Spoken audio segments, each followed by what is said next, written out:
पत्र लिखकर केंद्रीय कार्मिक मंत्रालय से शिकायत की गई है और आईएएस संतोष वर्मा को बर्खास्त करने की मांग की गई है। संतोष वर्मा ने ब्राह्मणों पर आपत्तिजनक टिप्पणी कर दी थी। ब्राह्मण समाज ने सांसद आलोक शर्मा को इस सिलसिले में ज्ञापन दिया था, जिसके बाद सांसद आलोक शर्मा ने ये बात कही है। वहीं संतोष वर्मा का ये कोई पहला मामला नहीं है, इससे पहले भी उनका विवादों से पुराना नाता रहा है। आईएएस संतोष वर्मा द्वारा ब्राह्मण समाज और बेटियों पे दिए विवादित बयान के बाद वो सुर्खियों में हैं। उनका विवाद से पुराना नाता रहा है। क्या नाता रहा है? इंदौर के लसूड़िया थाना क्षेत्र में भी उनके खिलाफ केस दर्ज है। क्या है पूरा मामला, ये हम जानेंगे एडवोकेट शैलेंद्र द्विवेदी जी से। सर, जिस तरह से अभी आईएएस संतोष वर्मा ने विवादित बयान भी दिया था और लसूड़िया थाने में सर संभवतः उनके खिलाफ कोई सा केस भी दर्ज है, सर क्या है पूरा मामला?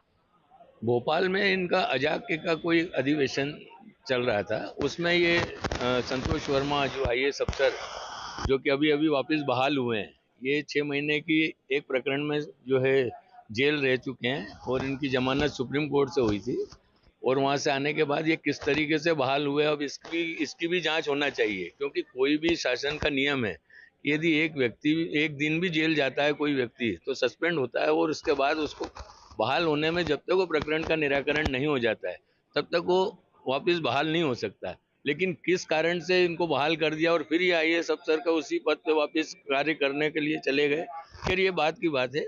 इन्होंने जो है ब्राह्मण बेटियों को लेके जो अपमानजनक, आपत्तिजनक और अश्लील टिप्पणी जो की कि अपने बेटे को जो है ब्राह्मण अपनी बेटी को दान दे अथवा या फिर जो है मेरे बेटे से संबंध बनाए, तो ये जो है संबंध बनाने का उनका क्या मतलब था, ये अश्लीलता की श्रेणी में आता है।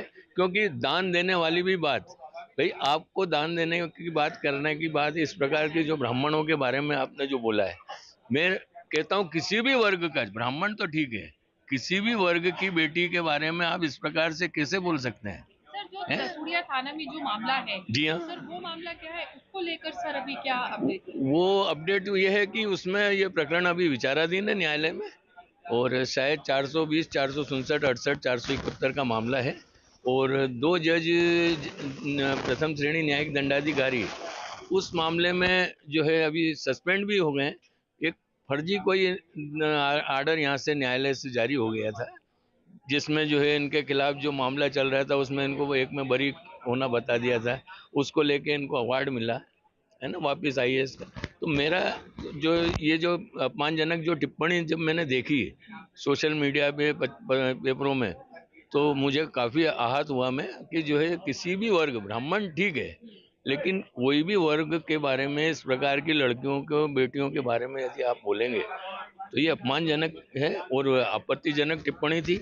इसको लेके मैंने सबसे पहले थाना तुकोगंज में रिपोर्ट करने गया, चूँकि अफसर है वो शासन का ऊपर हाथ है, क्योंकि स्वाभाविक है कि शासन यदि इस प्रकार की कोई जरा सी बात होती है तो शासन तो तुरंत व्यक्ति को एक्शन ले लेता है। इस मामले में केंद्रीय शासन, केंद्र शासन, राज्य शासन खामोश बैठे हुए हैं। तो